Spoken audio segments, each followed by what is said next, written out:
Karena itu cara orang untuk menjatuhkan kamu. Cara-cara orang untuk menghina kamu loh. Kalau seseorang yang baik itu dijak ngomong, ngobrol bareng, duduk bareng, itu namanya diskusi. Tapi kalau orang sindir menyindir dalam media sosial, ngelokno menjatuhkan di media sosial, percayalah hidupnya nggak bahagia. Kalau orang hidupnya bahagia dan sibuk dengan kehidupan sendiri, nggak ada waktu ngelokne tonggone. Dan sekali lagi, ojo moconi statusnya koncone. Jadi status itu belum tentu buat kamu. Lek kamu merasa disindir dengan statusnya koncomu, ya ngeluripmu mbak. Kan saya sudah wanti berkali-kali. Belum tentu mereka nyindir kamu, belum tentu mereka ngerasain kamu, belum tentu mereka itu ngomong tentang kamu, kecuali namamu ditang di situ. Lah itu beda lagi urusannya. Di sini bisa difahami. Jadi lek tonggo ngelokno, konco ngelokno, selagi bukan namamu sing disebut, iku masih aman dari godaan setan yang terguduk. Jadi ora usah mikir sing aneh-aneh lan wedi. Omongane tonggo dijadikan sebagai pupuk, dijadikan sebagai semangat agar kita lebih baik lagi. Faham apa ora, para kanca? Nuruti omonge tonggo ora mangan sambel besok. Jadi wis nyantai ae apa eneke.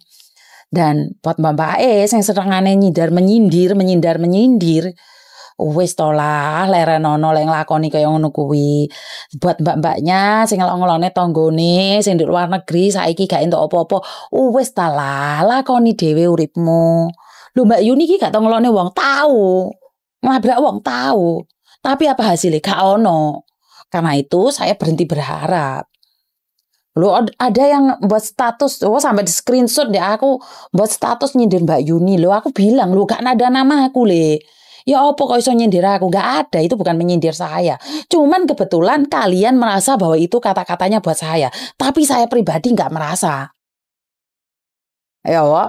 Jadi buat teman-teman di luar sana itu yang screenshot ke saya itu saya ucapkan terima kasih. Tapi saya pribadi itu nggak kepingin lihat Facebooknya wong liya. Inbox aku aja sampai jeleput kok, nggak pernah lihat. WA aja nggak ada waktu ngeliat. Jawabin telepon kalian aja nggak ada waktu. Ngapain saya harus stalking, harus ngecek Facebooknya orang, YouTube-nya orang, itu saya tidak akan. Jadi status saya, apa yang saya dapatkan itu adalah dari video-video motivasi yang saya dengarkan dan juga dari buku-buku yang saya baca. Jadi kata-kata itu saya simpan, saya buat status. Saya tidak ada maksud untuk menyindir siapapun. Wah itu untuk mengingatkan saya pribadi. Saya pribadi itu kan ini selalu muncul toh Mbak. Setiap 1 tahun sekali akan muncul pada tanggal seperti ini. Jadi saya tahu, oh dulu saya pernah baca Dale Carnegie. Oh saya itu pernah baca bukunya si Deddy Corbuzier. Saya pernah itu baca si Pak Chandra itu yang dari Indonesia itu. Saya itu tahu baca punyanya siapa-siapa itu saya tahu. Dengan meninggalkan jejak di Facebook. Oh nggak ada kata-kata saya menyindir, ngamuk deh. Oh nggak ada. Karena saya sudah cukup 10 tahun yang lalu itu saya jadi orang jahat, jadi wong keminter, jadi orang sok tahu itu saya sudah cukup. Dan akhirnya Tuhan menegur kaki saya dipatahkan. Ini teguran dari Tuhan. Makanya saya dari situ saya itu belajar untuk tidak menyakiti orang lain. Wis beno dodolan abab gak apa-apa. Tapi saya itu tidak ingin menyakiti karena saya punya prinsip satu. Sama-sama keluar dari mulut, sama-sama ngetokne abab. Bene kenapa enggak abab sing apik? Kenapa enggak kata-kata yang baik? Lele podo-podo ngelokne, podo-podo nyindir, podo-podo ngenyek. Lho lambe iku lebih baik bisu. Jadi wis disyukuri, diberkati. Emosine diturunno. Lek ada orang buat status, enggak selagi tidak ada nama saya, itu mereka tidak pernah menyindir saya. Jadi buat teman-teman yang udah screenshot, kuwi jarno, saya itu nggak pernah buat status screenshotan orang, tak up, enggak, wes beno. Seseorang punya porsinya sendiri-sendiri. Jadi ada orang yang suka screenshot di foto terus kemarin dibuat status, itu hadiah. Saya tidak bisa melarang dan tidak bisa memaksa. Samain kabeh kuwi ngono, ojo ngadu domba. Biarkan apa adanya. Iya ora? Lho, kan lem kayak LT Komis yo bene. Lime saiki wis gak pati kelet karena dek dhewe disoki lengo gas, kobong-kobong dhewe. Loh, saya tidak mau ikut campur dalam permainan. Karena dari dulu saya itu sendiri. Walaupun saya punya bisnis di Makau itu saya sendiri, nggak ada orang yang bisa mengakui bisnis saya. Walaupun saya sama Jackie, saya sendiri itu. Jackie membantu saya sama Avi saya sendiri. Avi membantu saya. Begitu juga dengan hari ini, YouTube saya, tapi sing nyekel Mas Andro. Jadi saya itu ada orang di samping saya dan mereka selalu support saya, selalu membantu saya. Jadi saya tetap ucapkan terima kasih pada teman-teman di luar sana. Jadi waktu di Makau itu ada 2 gelombang di mana gelombang pertama adalah saya sama Ella sama Avi. Gelombang kedua lah saya sama Jackie Jagger itu. Terus stop saya habis dari Makau, saya berhenti, tidak kerja di agent, akhirnya saya di restoran selama 4-5 tahun, baru balik lagi ke agent, dan balik lagi ke agent, yang megang YouTube saya itu saya sendiri. Yo enggak. Tapi apakah YouTube saya senyekel Mas Andro. Jadi masalah uang, masalah viewer, masalah apa itu saya nggak tahu. Ya, bisa difahami di sini ya. Jadi saya akan tetap punya orang-orang di samping saya.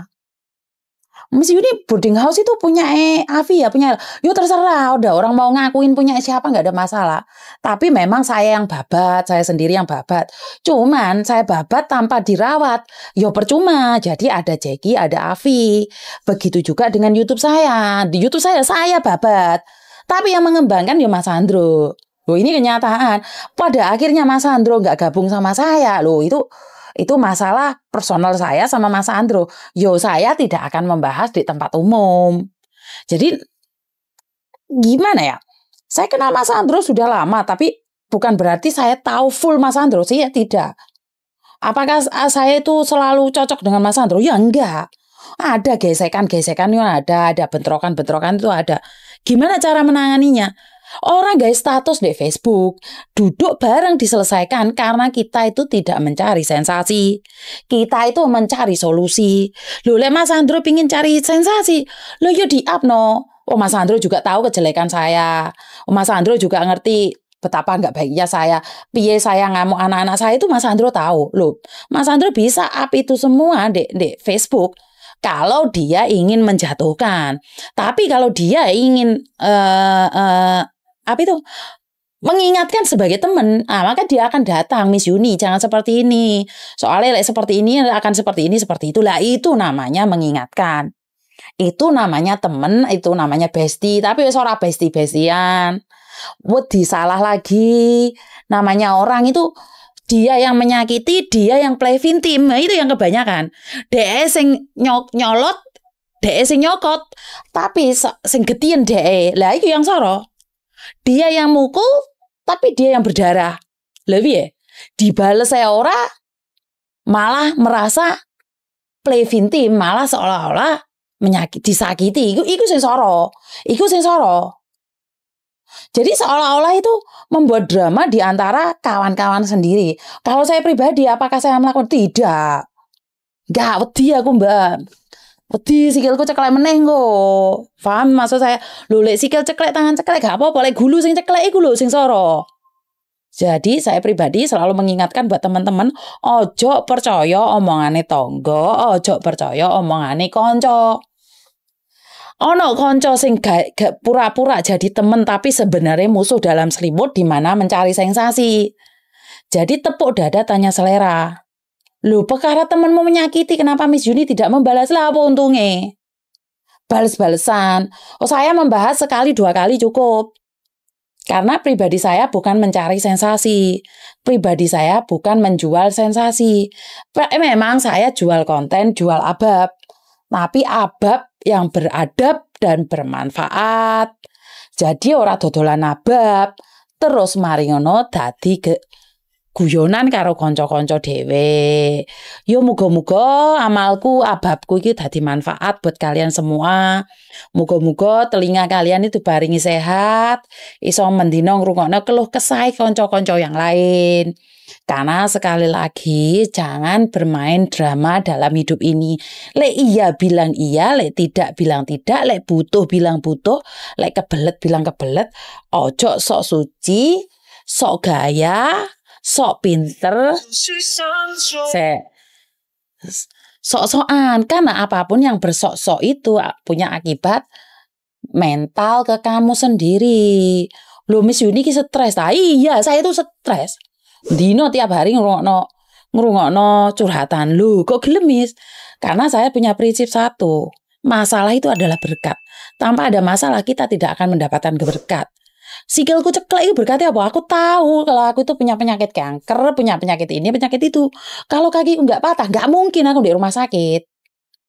Jadi saya tuh nggak pernah menyesal dengan apa yang saya dapatkan hari ini. Walaupun saya cacat hari ini, yuk kelihatannya sehat. Delok sikilku ceklek jero. Jadi buat teman-teman yang di luar sana, wis gak usah mikir sing aneh-aneh, ojo percaya omongane tonggo lan konco. Kita semua harus sukses, ojo sampai kalah karo tonggo.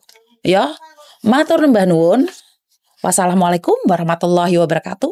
Berkat Tuhan mengalir atas kita semua. Semoga semua makhluk bahagia dan bye-bye.